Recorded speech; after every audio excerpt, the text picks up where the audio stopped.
Hello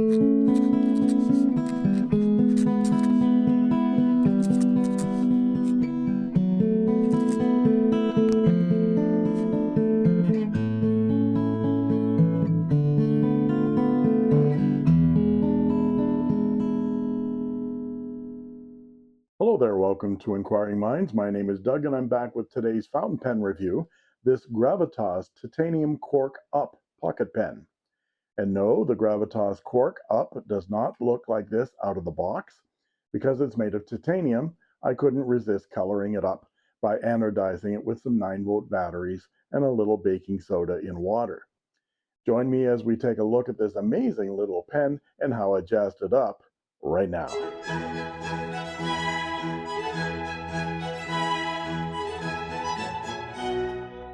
You may have seen that I was a guest podcast co-host with Joost Applebaum on Applebaum Bites.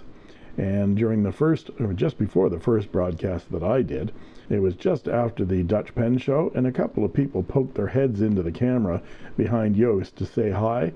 And one of them was Ben Walsh of Gravitas Pens, and I was all excited to meet him. I said, I love your pens, I haven't got one. So he said, give me your address and I'll send you one. So this was my surprise today. He not only sent me one pen, he sent me a couple of pens, 3 pens, with a bunch of swag as well.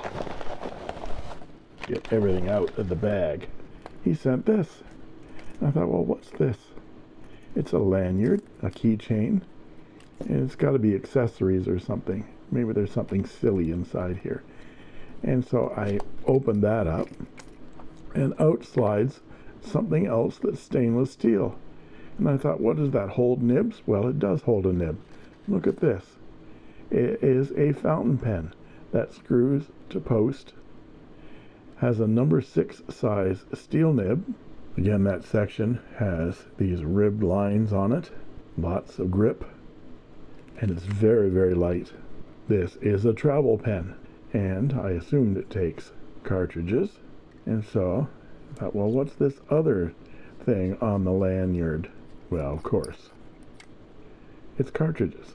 So that's just very, very clever. Very, very clever.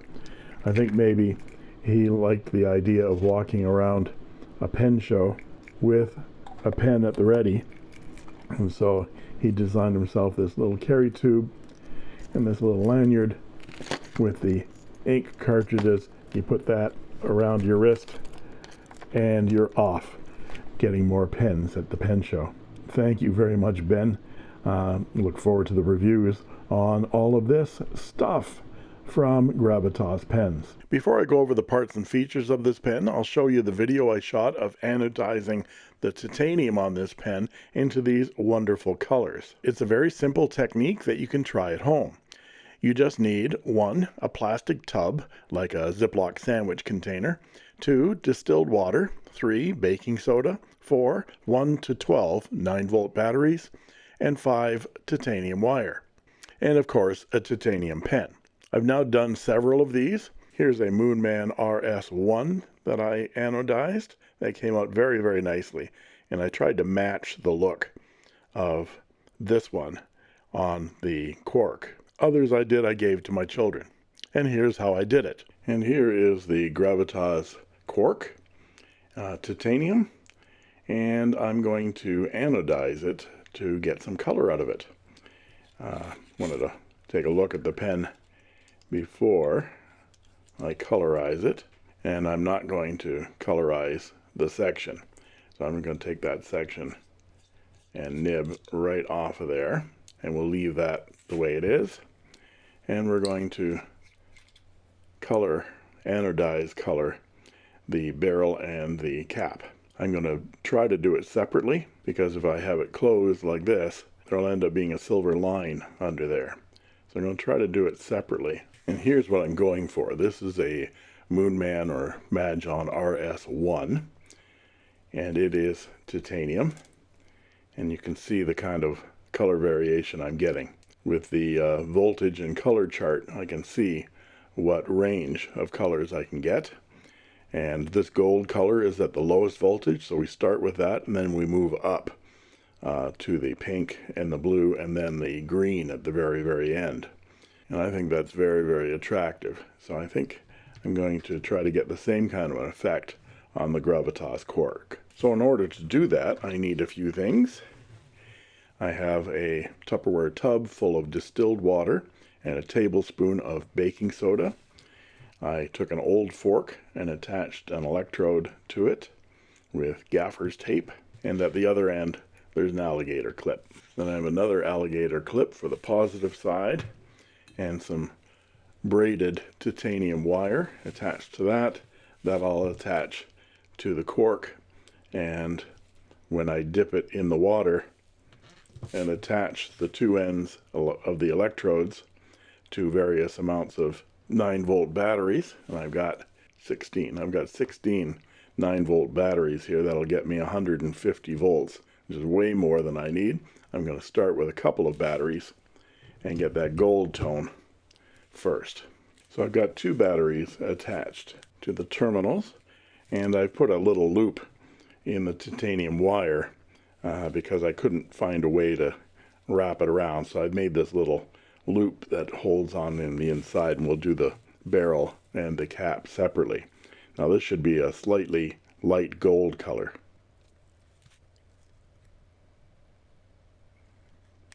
And it won't go past that color. And it's a bronze color to start with. And then I'm going to attach the barrel. And I'm only using the gloves because I don't want my fingerprints on this. There's nothing caustic about this. Just baking soda and water. And the voltage isn't enough to hurt you. So there's that nice deep bronze color. And that's what it looks like at 18 volts. I got 3 batteries, which should be getting me into the blue range. Let's see what it looks like. There we go. Blue purple.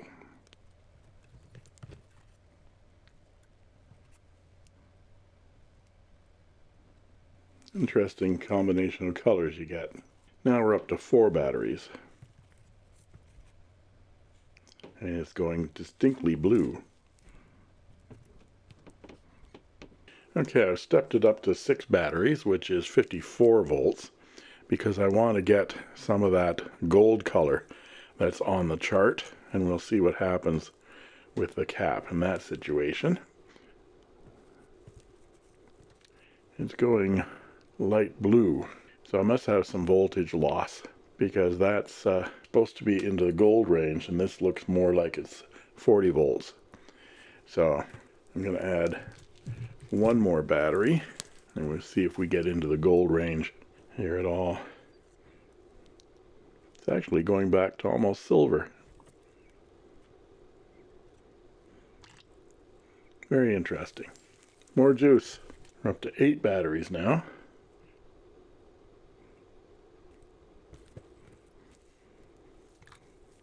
Yeah, that's getting into that gold range now.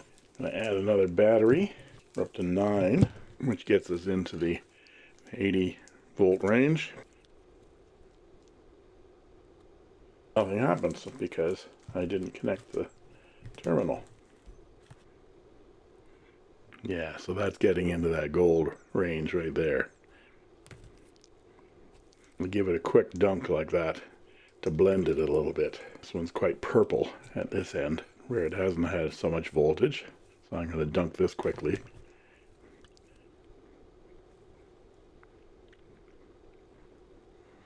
Very nice. There. I didn't really like that dark purple there, so I dunked it a little bit longer and got that up to the blue. Now, one of the things about doing this is knowing when to stop. And I'm really liking that copper look at that end and that end. And the gold in between and this blue right here in the middle. Let's see what it looks like when we put it together.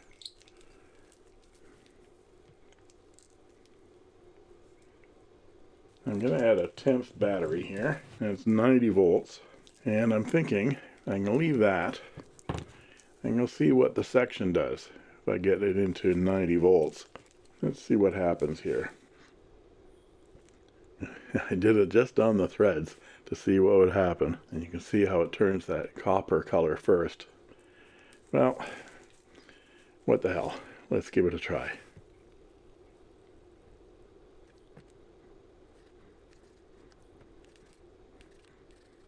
Yeah, it's going into that blue-green kind of color. Almost gold. I'm going to add another battery, see if it'll get lighter. Now we're up to 2, 4, 6, 8, 10, 12 batteries, which is 108 volts, but I'm expecting it to be less than that.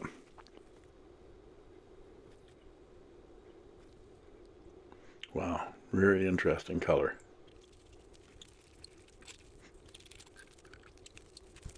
I'll rinse this off because it's got all that baking soda on it.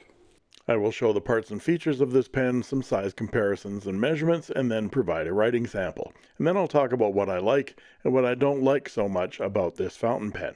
I didn't even know what this pen was when Ben Walsh sent it to me. I thought it was stainless steel. Once I looked it up on his webpage, I discovered it's titanium. And of course I couldn't resist anodizing it. And I'll answer some questions in advance about anodization. No, this technique will not work on stainless steel. Yes, you have seen steel pens in multicolor finishes like the Diplomat Aero Flame, but this is steel that has been heated with a torch to get the various colors at various temperatures. Once flamed, the steel needs to be coated or sealed to keep it from rusting or changing color further. Yes, aluminum can be anodized. You've probably seen all kinds of anodized aluminum objects in bright colors. But that is not the process I used here with titanium. Anodizing aluminum requires strong acids like sulfuric acid and is an industrial process that can't be done at home.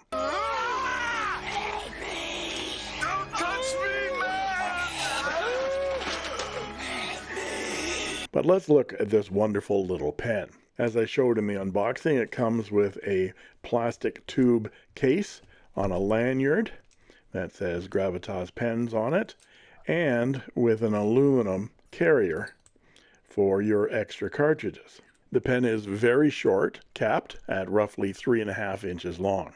But when you unscrew the cap and post the pen by screwing it onto the barrel, it becomes a regular sized pen. Here it is next to an unposted Lamy Safari, and it's just slightly longer than the Safari. The top is flat and has the Gravitas logo laser etched into it. There's no clip, and the cap tapers up from about 10 millimeters to 12 millimeters. On the back of the cap there is a laser etched up arrow, the name of the pen. The very short barrel is about 11 millimeters thick and is straight to some threads for posting, and the bottom is flat. The cap unscrews with one rotation to reveal the long tapering titanium section that has a good size flare towards the number 6 size steel Gravitas made fine nib and black plastic feed. The nib and feed are part of a JoWo compatible nib unit that unscrews for maintenance and or replacement. The section is micro grooved to be non-slip and is very comfortable, and there is an O-ring right here at the bottom to keep the cap from unscrewing itself. A closer look at the nib shows that the only thing on it is the engraved Gravitas logo. The section unscrews and it accepts only standard international cartridges. And there's a silicone O-ring here as well to keep the barrel from unscrewing during use. The inside of the cap shows a ledge milled into the titanium that meets up with the top of the section to seal the nib from evaporation. I've had this pen sitting with a cartridge in it, untouched for about 2 months, and it wrote immediately for me. The cap posts on the end of the barrel by screwing it in, and posted. The pen is an excellent length and really well balanced. The threads here are not sharp at all, and the cork is not designed to be used unposted. The titanium cork up is 90 euros on the Gravitas website. It is also available in other finishes like Torlon, which is a combination of Teflon and graphite, Ultem, which is a clear amber engineered plastic, like on this Gravitas vac filler, and a stone-washed zirconium, which is a hard metal similar to titanium, and it's available in 3 colors of anodized aluminum: pink, dark gray, and teal. The stone-washed zirconium is 120 euros, whereas the aluminum models are 70 euros. Now let's look at some size comparisons. And here is the Gravitas Quark Up Titanium with a Gravitas pocket pen stainless steel, a Gravitas vac filler in Ultem, a Jinhao 82 Mini, and a Pilot E95S. Now let's look at them posted. And here they are posted. These are all steel nibs with the exception of the E95S, which is a 14 karat gold semi-inlaid nib. This Gravitas vac filler in Ultem is an incredible writing machine. You can see the review I did of this pen by clicking right up here. And it is a pen that is one of my very favorite vac fillers. Since the Quark and the Jinhao 82 are not even designed to be written with unposted, I'll not show them unposted. Now let's look at some measurements, and I'll be back with a writing sample.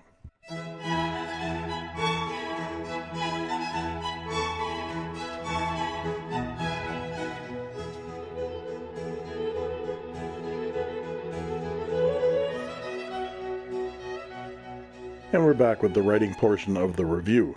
This is Clairefontaine 90 GSM paper, and this is the Gravitas Quark Up. And it has a fine number 6 size steel nib. Let's check the wetness.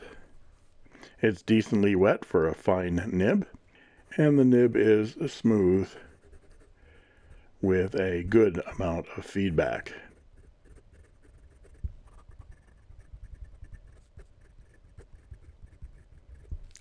And the ink today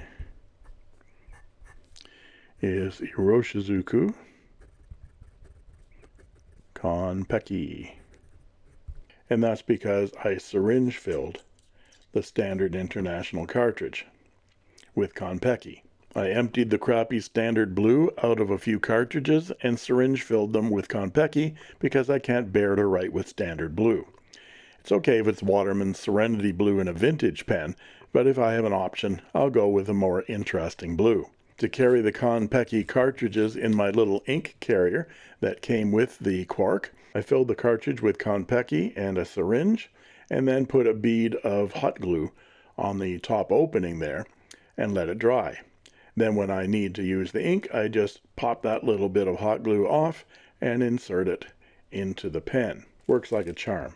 And as to line variation, you can squeeze a little bit out of it, but it's a very stiff steel nib. And the line this nib makes is 0.4 millimeters, which makes it a Western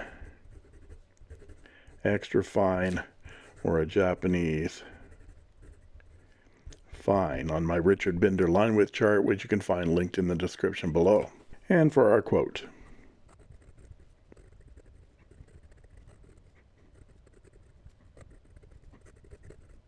And for some reverse writing, it's quite a bit scratchier, but it's actually keeping up.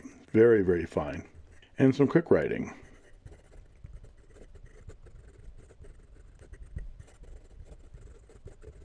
No issues with that feed keeping up at all. So what do I like and what do I not like about this fountain pen? Well, I love everything about this big little pen. It's very small for your pocket or your purse, and yet it's full-sized when you write with it, posted, and it has a large number 6 size steel nib. The nib unit is a standard Yovo number 6, and so is thread compatible with a wide range of replacement nibs. I can just screw my Leonardo elastic nib directly into the section, because the Leonardos are Yovo compatible. I love that it comes with a cool plastic tube and lanyard and little aluminum carry case for your extra cartridges. And mostly I love that it's titanium, so I can change it from a boring silver color to something completely unique and personal. The nib on this one is a bit fine for me, but I'm thinking I might put one of my Kaigaloo long knife, long blade architect style nibs into it. Of course, I'll use the feed and collar of the Gravitas unit. Just pull that nib and push this one in. I'll have to give that a try. And there you have it. Thanks go out to the incomparable Ben Walsh of Gravitas Pens from Dublin, Ireland, for providing this fabulous pen for review. And if you like this video, please like and subscribe, and don't forget to ring that bell to get instant notifications whenever a new video is posted. And you can join as a member of my channel for only 99 cents a month, and I guarantee I'll answer your comments in the comment section, and you'll get cool emojis, badges, and sneak peek unboxing videos as well. And that just leaves it for me to say, thank you.